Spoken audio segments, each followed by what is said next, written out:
Hi, everybody. Welcome to Tracy's Tuesday Talk. I know it's late on Tuesday, but I wanted Evangeline to be here. I had a busy day today. That's right. Yes, you did. I have three quick announcements that I want to talk to you about, and then I want to get into the main event of why we're bringing you this video today. So, first things first, the newsletter is coming out tomorrow. So tomorrow is Wednesday. So watch for that in your inbox for the new newsletter for September and October. And there will be hard copies available at the church if you want to pick one up at the church. Welcome back Sunday. So exciting. September 11th is our Welcome Back Sunday. We're going to have backpack and bag blessings during children's time. Sunday school will be running. And the Men of St. Thomas, most are going to host us host a barbecue for us after the service. So we do need people to sign up on the Sign Up Genius that's in the bulletin, just so we know how much food to buy. So if you can do that as soon as possible, that would be great. I would love to see like 150 people there. I'm just saying. That would be a wonderful welcome back for me. That would be And great. then, right, wouldn't that be awesome? Yeah. And the last thing I was asked to mention was photo directory book. We are doing a photo directory this fall. Bookings are starting on September 19th. There's a link in the bulletin to book your times, or I guess you only need one time, your time or times. We do need at least 125 families to sign up for this to be a go. And I personally would love to see each person that is on our database signed up to be part of the directory and have a photo in the directory. Wouldn't that be wonderful? Yeah. Um, I actually use this. This is a great resource for people, and I actually use it on a daily basis. And I know some people who are new or don't know everybody, they really enjoy the photo directory when they hear a person's name and they look and they say, oh, yeah, I recognize that person. I know who that is, and putting faces to names and all that kind of stuff. And Mhm. besides, it's time that we all need to think about photos for Christmas, giveaway for Christmas. Why So, not? right, here's your chance to do photos. So sign up. So Evangeline, I'm feeling like I need to rant. Oh, are you? Yeah, a little bit of a rant, a loving rant, but a little bit of a rant because the world seems to be there seems to be a lot of hate in the world, and very open hate and open violence Hmm. and awful things against women and queer folks and people of Yeah, color. it's just Um, horrible.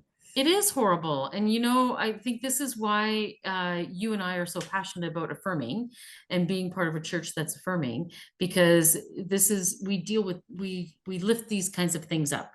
And we Hmm. are proud to be a part of a church that does this kind of stuff, right? And that brings this kind of stuff up.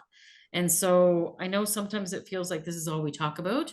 And in Pride Week, we do. Like, I have no Oh, apologies about it's that. Pride Week. You It's have Pride to Week. talk about it during Pride Week. Like, come on, Right. people. Exactly. But I do feel like I have to say some specific things. So is that all right with you that I just kind of go off on a little bit of a rant? Yeah, go off. You do you. I'm excited to hear what you have to say. Oh my gosh, thank you very much. And those of you who are watching, like, it's not a harsh rant or anything, but it is a little bit of a, you It's know, it's an important rant. it's an important rant. And I know that everybody is, in the same sphere of thinking as me. Yeah. So this is not like against anybody. It's all done out of love. So as I said before, Evangeline and I are very proud to be part of a church that is Mhm. affirming. And St. Thomas became affirming in 2011 after a year-long discernment and process, which resulted in something like a 98% vote in favor of becoming affirming. But as you all know, that doesn't mean a box is checked and our work is done. Mhm. On the contrary, it means that we continue to learn new things about what it means to be affirming, to engage our own congregation, but also the wider community in the importance of being affirming. We work daily to make sure our space in the church is safe for all, and not just at certain times like worship time or during meetings or anything, but 24/7. And so that actually means that we've said no to some rental groups who could not agree with our affirming statement, to ensure that the space is always kept safe, even when they're renting. So we ensure that's one of our policies, is that the space has to be safe 24/7, whether we are using it for church events or whether it's a rental.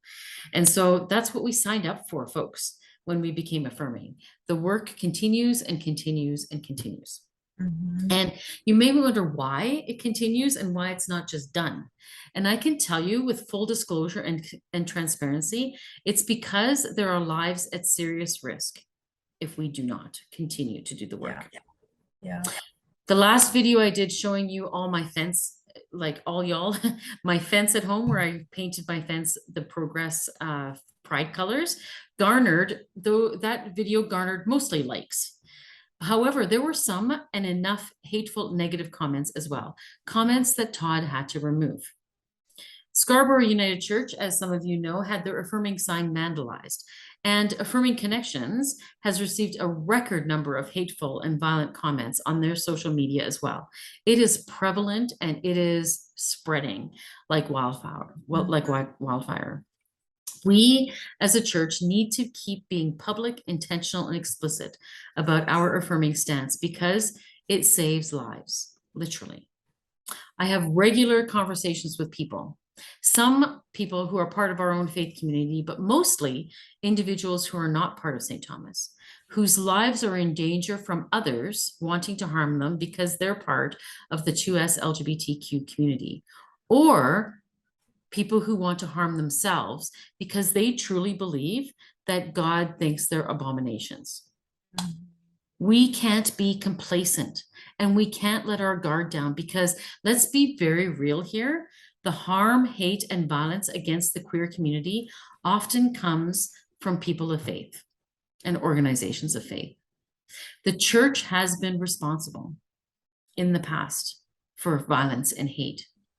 And it's the church's role, I firmly believe, it's the church's role to make amends. And those changes come from affirming ministries like ours. We can no longer afford to stay hidden within our safe walls or our walls of safety within the church. We need to extend that safety to beyond St. Thomas with a message of hope and healing and love. The rainbow retaining wall we painted a few years ago draws people to our parking lot to take grad photos. Many of you don't know that, but people come, young people come with their hat and their cap and gown, and they take photos in front of our retaining wall. One young person said to their dad while they were sorting bottles in our parking lot that they had never felt so welcome and safe, even just in our parking lot. I've had people come to see me for pastoral care who were desperate in finding meaning for their existence as a queer person. They saw the rainbow as they were driving by and took a chance to see if we're really as inclusive as we say we are. I know for a fact that I have saved some strangers' lives when they talked to me about wanting to harm themselves and could not believe that God not only loves them unconditionally, but gifted them with their queerness to be a part of God's wondrously diverse world. People are still being harmed badly. People are still wanting to harm themselves because of the hate, harm, and violence against them in the world. It is our responsibility to support, lift up, and celebrate them all. That's what being an affirming ministry means. Our space is safe. Our people are safe. And not only safe, but welcoming and wanting to celebrate diversity rather than forcing anyone to change who God made them to be. Do you understand how much of a privilege that truly is? It's a responsibility, but it's such a privilege. It's Pride Week, and it's the first Pride Parade this Sunday since COVID shut it all down a few years ago. And we are going to stand on the sidelines with our banner and our t-shirts, and we're going to be as public, intentional, and explicit as we can be to all those in attendance that our faith community welcomes all. And that includes you who identify as queer. Going to the parade is much, much more than simply shutting down church because I want to watch a parade. It's about publicly stating that we are proudly affirming, and we are a proudly affirming ministry. And if that means not having in-person worship for one day a year so that we can even have just one person see us out there and say to themselves, really? there's a church that will accept me for who I am, then I think it's worth it. This is a part of what community engagement means, being public about who we are, what we stand for, and how we live out our faith beyond the church walls. The world needs to know we exist. Marginalized people need to know we exist. We will gain numbers and we will save lives. So yes, there will be no in-person worship on Sunday, September 4th.